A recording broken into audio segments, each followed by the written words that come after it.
a national championship. From Woody, Smoke Daddy, Oklahoma and UT are being very quiet. Another shoe might or will drop in January.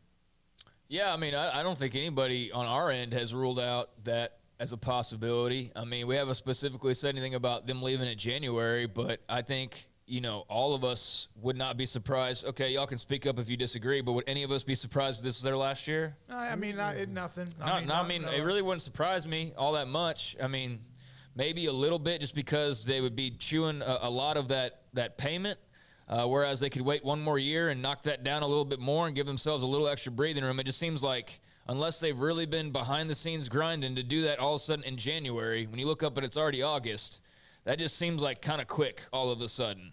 Unless they've been planning accordingly, and maybe they have. I mean, not going to put anything past them after the events of last summer, right? So, all right. I just think it'd be really.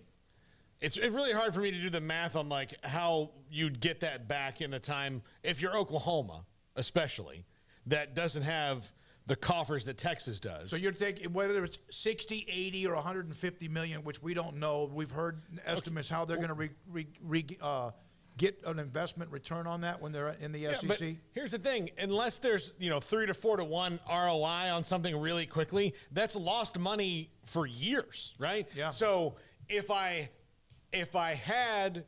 could have gotten out for zero, but then I paid 50, I'm still $50 million in the hole no matter of what I make. could have overall than what I could have made. Even though I might get 100 right back, I could have had 150 million had I just waited.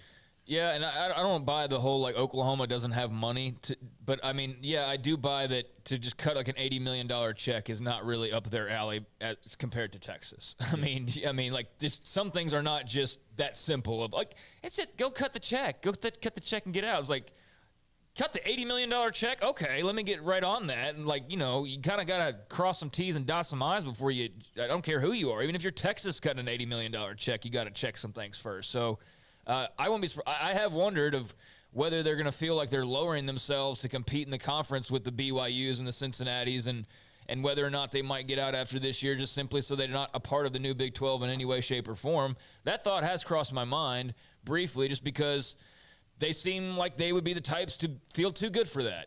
But whether or not the financial side is too much of a hindrance, I think that's the big wild card question. And right now it kind of feels like it is, but who knows? Yeah, I mean, if they left in January, it might feel a little abrupt, but I don't think it would be a total shock to most people. As long as the bills are paid and the money that is due at least within, I would say 75% or higher, are paid. Cousins Corner, I live in West Virginia. I don't have shoes or teeth. Okay, stop. But you got an internet connection, so David that's all that Gonzalez. matters. We got color TV now in Oklahoma. We're moving on up.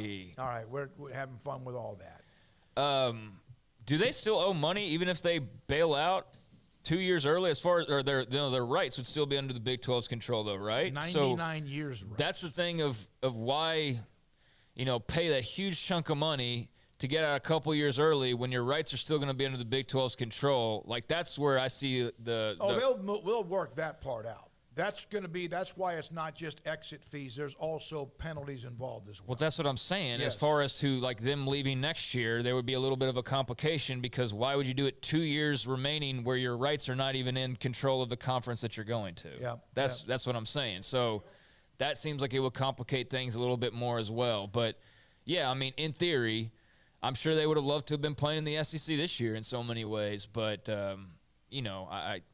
I'm very curious to see if that lasts another 3 years. Can you imagine all this talk just in the last year alone of people guaranteeing, this and that and whatever? We could be looking at another 2-3 seasons of this coming up, which would be just absolutely wild. And part of me kind of hopes that is what happens. Yep.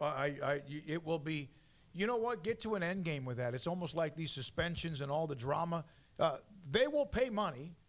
Somebody had mentioned earlier about the possibility of working something out if you're the ACC when it comes to grant of rights. It was so easy, they would have all walked out, or at least some of them would have walked out the door. And one of the reasons is that one was written just basically copy and paste to the Big 12's grant of rights. And look what, Texas can write a check for whatever amount, and if they can, good for you. It's great. I wish I could.